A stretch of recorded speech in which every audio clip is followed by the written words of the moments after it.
Alright, so the update just went live as of, I think 10 minutes ago. It was supposed to end in 7 minutes, but it ended early this time around.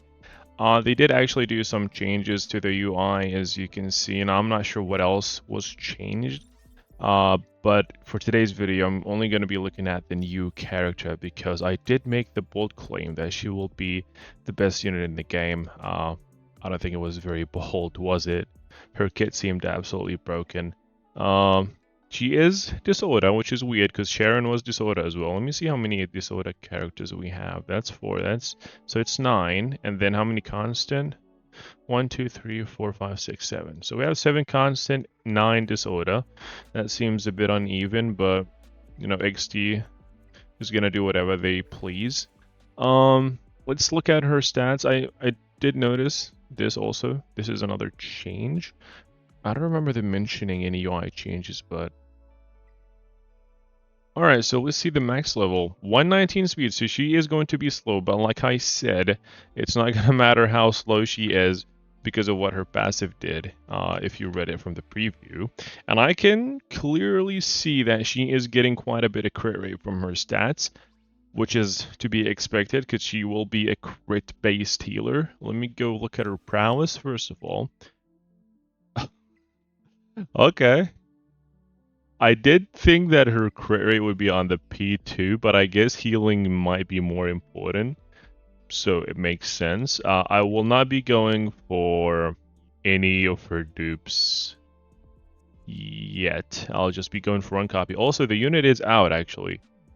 Let me show you guys. They did do the change where the unit will be out with the update. Go back. Where's the summons? Yep, the unit will be out with the update. Nathan is gone. He was supposed to leave tomorrow, so he is gone. I have no crystals. I only have all these summons. I am. Let me just do a multi for fun. Then I'll go and read her kit. Maybe I get her here. Nope. I might do the summons at the end of the video as well, but let's just read her kit first of all, because that's what I'm here for. So we know what her prowess does. You get the healing and the crit rate. I'm assuming this is crit rate as well. No, this is HP. I'm assuming S2 is crit rate. Yeah, you get the crit rate on the S2 because she gets plus 20. It can't just be from the prowess, from the dupes, right? So let's look at her S3. Well, I can immediately see that the Purifying Shroud is a gold buff, which makes her absolutely fucking ludicrous. Let's see what she does. Areal. Actually, let's read from the passive because that's how I like to see it. I want to read her passive, see what she does, then I can read the other skills, so it makes more sense, right? Because the passive usually affects the other skills as well. Deals 240 damage to single enemy and heals the 2 allies. It used to be 1 ally, by the way. It says the lowest ally, but now it's 2 allies with lowest HP percentage for 10% of their max HP. So it's still based off their max HP, not Areal's max HP. And then the passive Botanical Awakening. Healing dealt by Areal through animus skills can crit. And I also assume that the crit is just going to be counted as, you know, any other, like when you hit a crit with an attack, it gets multiplied by your crit damage. I'm going to assume this also gets multiplied by your crit damage. So she will be like a legit crit-based healer where you want crit rate and crit damage, is what I'm going to assume. But for now, I'm not sure. Applies 1 stack of Glint Seed to the target. Additionally, for every 1% crit rate Areal has, damage taken is reduced by 0. Well, this is insane. I did guess that, but I thought that there was no way this was going to happen. So she has 50% damage reduction. So you're not going to be running Bloodbath. I don't know why they said you want to run Bloodbath on her. You'd rather run like Wellspring or the other new set, because I think the damage reduction from there, it's unconditional. I'm not sure if it stacks or if it's multiplicative. I'm not sure how it is calculated, but having base 50% damage reduction is a little bit insane. Well, I can already tell just by reading this and looking at and seeing that the Purifying Shroud is a gold buff, I can say that she's the best unit in the game right off the bat, which is pretty fucking insane. And I'm not even gonna look at her levels. You get a max, you get a just 555 her. 3-turn cooldown, 4-turn cooldown. Well, I expected this to be 4 or 5 turns. This is whatever. Now let's see what Glinseed does. Each stack increases attack by 10%, defense by 10%, and speed by 10%, up to 3 stacks. Even though it's blue, it cannot be dispelled, so you might as well just make it a gold buff. Upon reaching 3 stacks, converts into a 3-turn prismatic corolla. So prismatic is just 50%. And cannot receive Glinseed. This effect cannot be dispelled and its ratio cannot be. So you, for 3 turns, if you max out the stacks, then okay. So every time you heal, you get Glinseed. Well, her passive is fucking insane. She's the best unit in the game by far. She's gonna be permabanned, which is good. And then her S2 heals all your allies for 30% of their max HP and applies 2-turn crit damage. And then the crit damage can also help her as well. On crit, applies a 2-turn soul word to the main target, and 2-turn soul word to the main. This was not mentioned in the preview, so well, she's guaranteed to have to crit if you build her right. You want to build her 100% crit rate because of the passive. And she has 3-turn cooldown on it, so you can basically have permanent soul word on one of your units. You could just perma soul word her, even though I don't think she needs it because she has the 50% damage reduction.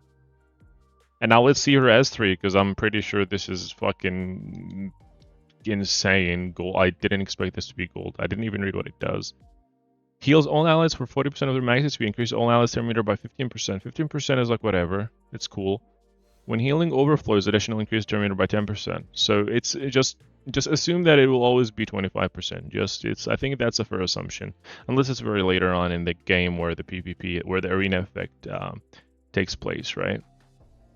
At the start of battle, immediately applies Purifying Shroud to herself for 1 turn. So she applies for 2 turns on the S3, so she's gonna have 50% uptime on it, right? Unless it's gonna be like where the 2 turns start after she moves, so it's actually gonna be a 75% uptime, so she's only not gonna have it for 1 turn.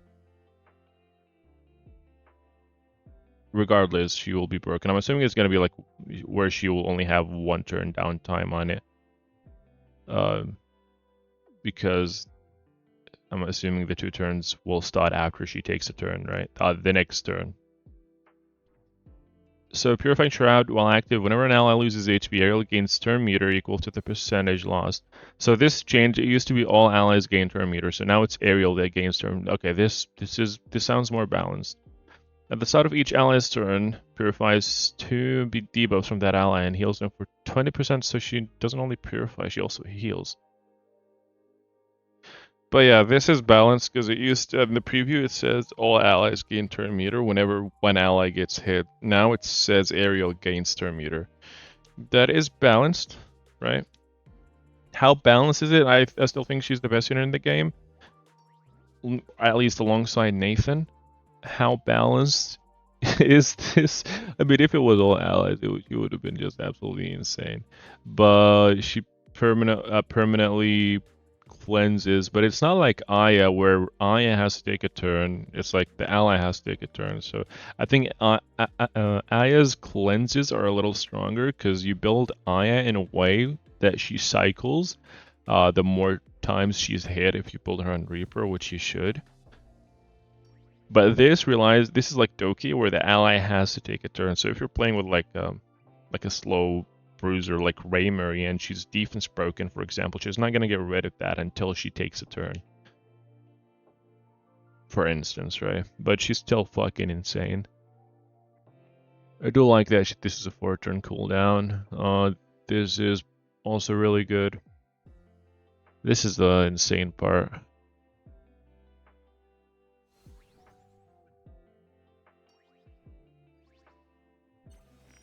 Well, that's another broken unit. I do like that her stats are pretty low overall, so that balances her out a little bit. She might actually just end up being like just an S tier, like not the best unit in the game broken, but I'm gonna go out on a whim and say that it's almost impossible that this unit is anything below top 3. Let's go do some summons, because yeah, let's see if I can get lucky here. 69 summons. Let's see. Oh, nice. I swear to God, every time I record, regardless if I upload it or not, just hitting record on OBS and summoning, it's just, on average, I just get better luck. I recommend all you guys do it. Test it out. Just test it out. Just have something recording while you're summoning. Can I get another one? I want to get the title for the getting 2 LDs in a single temple. Alright. I'll do one last temple because I got her early. Let's see if I can get at P1. Nope. I'll leave her at P0 because I know like her dupes will help you build her and make her better, but she already has 50% damage reduction. I don't think she needs any more. Yeah, I don't think I was gonna do one more temple, but I'm happy with just one. Getting P1 is gonna help me because I don't have any lattice. I have 6 lattices, so. Well, she is pretty insane. Good luck with your guys' summons. And I'll see you. Maybe I can make a showcase video. I don't know if I'm high enough in RTA to do that, but maybe I'll look into it. See you guys in the next video.